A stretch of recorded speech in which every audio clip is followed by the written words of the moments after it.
જિલ્લાના પાલનપુરમાં એક અનોખી ઘટનાએ સમગ્ર શહેરનું ધ્યાન ખેંચ્યું। માનસરોવર નજીક ઠલવાયેલા કાટમાળમાંથી ચાંદીના સિક્કા મળ્યાની ચર્ચા ફેલાતા લોકોના ટોળે ટોળા ત્યાં ઉમટી પડ્યા। કેટલાક લોકો નવાબી કાળના પ્રાચીન સિક્કા મળ્યાનો દાવો કરી રહ્યા છે। જો કે દાવાઓની સત્તાવાર પુષ્ટિ નથી થઈ, છતાં સમગ્ર ઘટના શહેરમાં ચર્ચાનો વિષય બની। પાલનપુરના ઐતિહાસિક માનસરોવર વિસ્તાર પાસે ખુલ્લી જગ્યામાં ઠલવાયેલા કાટમાળે અચાનક લોકોનું ધ્યાન ખેંચ્યું। વાત એવી ફેલાઈ કે કાટમાળમાંથી ચાંદીના સિક્કા મળી રહ્યા છે। ત્યારબાદ સિક્કા શોધવા માટે લોકોની ભીડ ઉમટી પડી અને દરેક વ્યક્તિ પોતાના નસીબ અજમાવવા કાટમાળમાં શોધખોળ કરવા લાગી।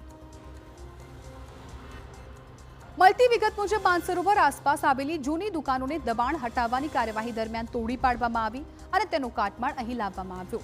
ત્યારબાદ કાટમાળમાંથી ચાંદીના સિક્કા મળ્યાની ચર્ચાએ જોર પકડ્યું। સ્થાનિકોના દાવા પ્રમાણે કેટલાક લોકોને ખરેખર સિક્કા મળ્યા હોવાનું પણ કહેવાઈ રહ્યું છે।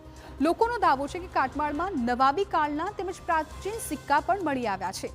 કેટલાક લોકો તો એવો પણ દાવો કરી રહ્યા છે કે કાટમાળમાં કોઈ પ્રાચીન મંદિર અથવા તો દેરાસરના અવશેષો પણ સામેલ હોઈ શકે છે। જો કે આ તમામ દાવાઓ અંગે હજુ કોઈ સત્તાવાર પુષ્ટિ કરવામાં નથી આવી।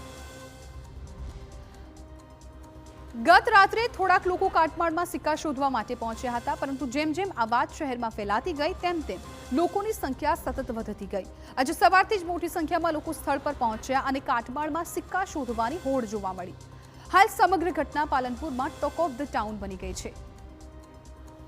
તો કાટમાળમાંથી ચાંદીના સિક્કા મળ્યાના દાવાએ લોકોમાં ભારે ઉત્સુકતા જગાવી છે। જો કે મળેલા સિક્કાઓ ખરેખર કેટલા પ્રાચીન છે અને આ દાવાઓમાં કેટલું સત્ય છે તે અંગે સત્તાવાર તપાસ અથવા તો પુષ્ટિ બાદ જ સ્પષ્ટતા થશે।